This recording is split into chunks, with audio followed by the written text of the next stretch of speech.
Samantala, dinipensahan naman ang Malacanang ang tinatawag na Conditional Cash Transfer Program o CCT program nito matapos ihayag ng ilang businessmen sa isang business summit sa Davao City na kinakailangang reviewin ang programa dahil isa itong dole-out at lumilikha ito ng dependency sa pamahalaan. Ayon kay Communications Secretary Sonny Coloma, isang capacity building program ang CCT para sa mga pamilyang benepisyaryo nito. Nabibigyan din umano ang mga mahirap na Pilipino ng social protection lalo't mayroong programa ang pamahalaan para mahasa ang kanilang kakayahan at kaalaman. Hindi rin umano may tuturing na dole-out ang CCT dahil may mga kinakailangan mapunan na kondisyon ang mga pamilyang benepisyaryo nito. Halimbawa, narito ang pagtiyak ng mga magulang na papasok ang kanilang mga anak sa paaralan, pagpapakuna at pagtiyak na malusog ang bawat miyembro ng pamilya. Dagdag pa ni Coloma na noong nakalipas na halalan, lahat ng presidential candidates ay nagsabing ipagpapatuloy nila ang CCT.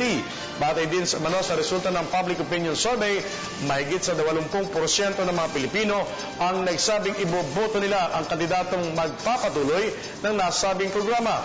Bukod dito, pinag-aaralan din at plinano umano ng pamahalaan ng nasabing program.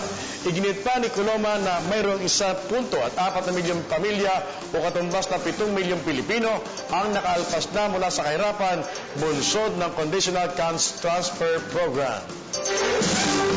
Sapagkat kung tutungayan natin sa simulat sa punta lamang nung nagkakampanya pa lamang si Pangulo Aquino, siya ay naglatag ng isang social contract to the Filipino people.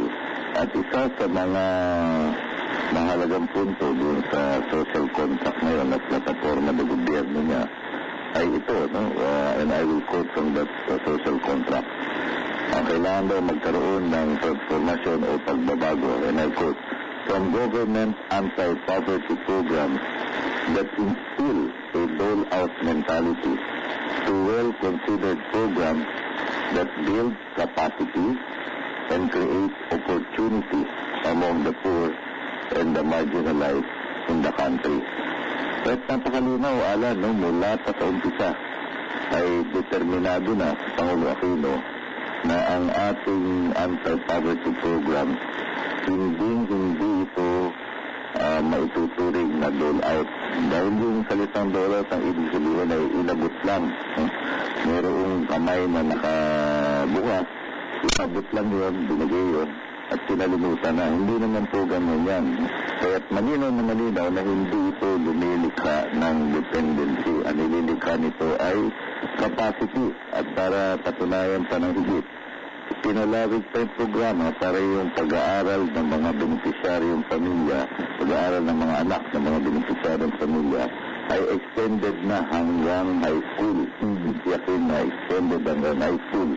Sapagkat kung nakapagtapos ng high school, 40% higher ang probabilidad na makakuha ng kapakipakinabang na hanap buhay.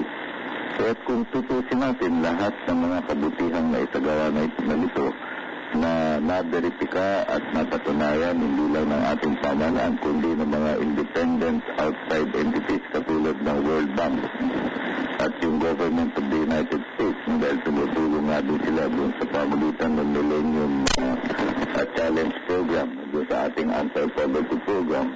Walang katuwiran yung pagsasabi na ang CCT ay dole-out, wala rin katuwiran yung pagsasabi na ito ay nag-recreate ng social, ng dependency.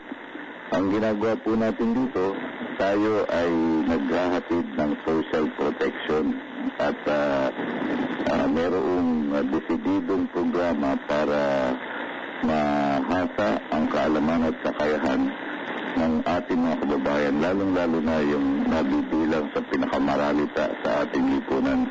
Libat misyon at tungkulin ng pamahalaan na bigyan sila ng social protection.